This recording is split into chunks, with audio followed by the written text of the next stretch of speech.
Sander Terpstra. En ik ben Ellen. Nou, goedenavond.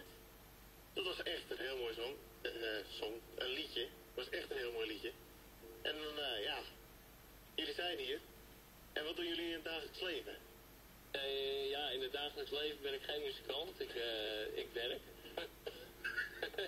Nee, ik werk als conciërge op een basisschool. In een basisschool Atalanta in Uruguay. Oké. En u meneer? Met andere woorden, muzikanten werken. Ja.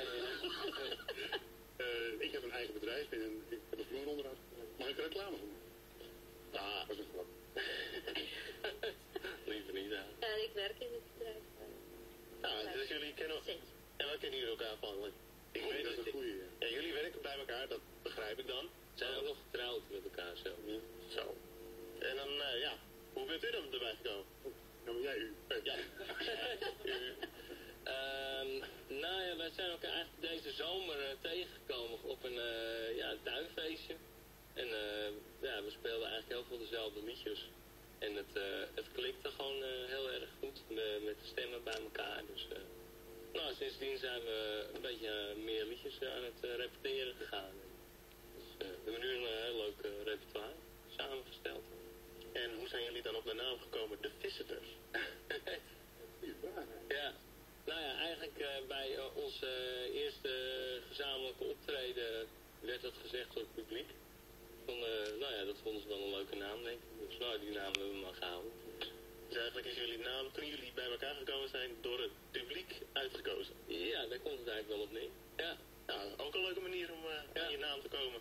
ja. De meeste bands hebben een repertoire en geen naam. Bij ons was het andersom. Maar wel een naam voordat we begonnen te Ja, het is soms wel moeilijk hoor, een naam te verzinnen voor je band. Dus, En dan is aan mij doorgespeeld dat jullie in het voorprogramma van de Dijk hebben gestaan. ja, ik speel in een andere band, Catweasel heette we. Ja. En daar hebben we wanneer was het? In december hebben we het voorprogramma van de Dijk gespeeld. In Schermerhorn. Dat was echt super gaaf. Ja, lijkt me wel. Ja, Dat is natuurlijk ook een Nederlandse topband. ja.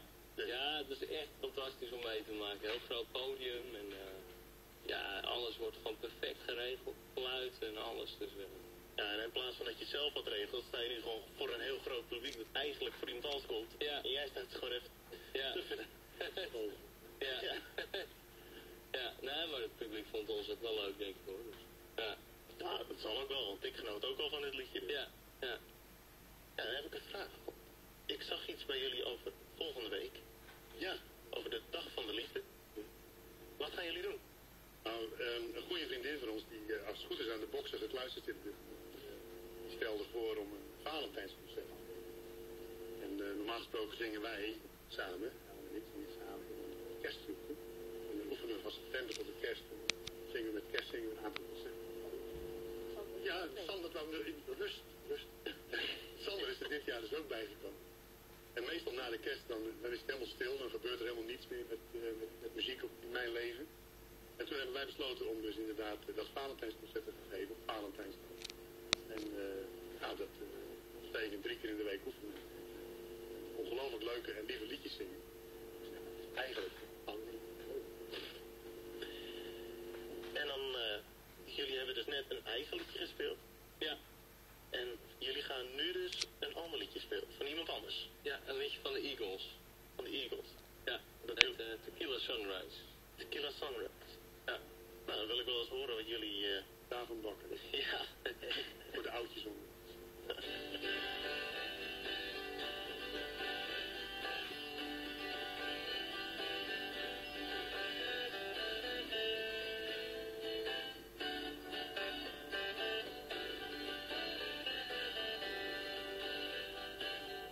It's another tequila sunrise, staring slow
bedanken voor dit bezoek.